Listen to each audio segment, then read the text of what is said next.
नमस्कार मंडळी, आज आपण कमीत कमी गॅसचा वापर करून मऊ लुसलुशीत सारण कसे तयार करायचे ते बघूया।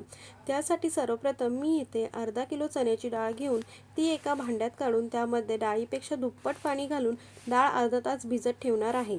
अर्धा तासानंतर तुम्ही बघू शकता मंडळी, डाळ सहज बोटाने तुटत आहे, म्हणजे डाळ आपली भिजली आहे।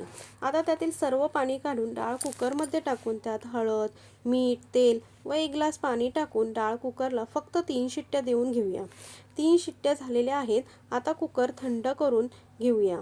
कुकर थंड झाल्यावर कुकरमध्ये डाळ चाळणीत काढून त्यातील सर्व पाणी निथळून घेऊया।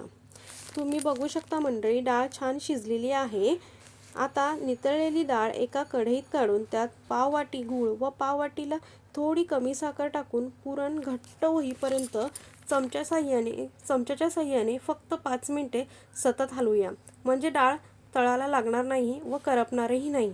डाळ घट्ट झाली आहे। आता या स्टेजला विलायची पावडर व जायफळ किसून टाकून डाळ हलवून घेऊया। पुरण थोडे थंड झाल्यावर वाटून घेऊया। पुरण थोडे गरम असतानाच वाटून घेऊया, म्हणजे पुरण वाटायला जास्त वेळ लागणार नाही। या सर्व प्रक्रियेला मला फक्त 30 मिनिटे लागली आहेत। या पद्धतीने तुम्ही जर सारण तयार केले तर तुमच्या गॅसचीही बचत होईल आणि तुमची एकही पोळी फुटणार नाही, ही गॅरंटी देऊन सांगते। व तुमच्या पोळ्या मऊ लुसलुशीत, जिभेवर विरघळतील अशा होतील। तुम्ही बघू शकता मंडळी, सारण आपलं मस्त असं मऊ लुसलुशीत झालेलं आहे। तुम्हाला जर ही माझी रेसिपी आवडली असेल तर प्लीज चॅनलला लाईक, शेअर आणि सबस्क्राईब करायला विसरू नका। धन्यवाद।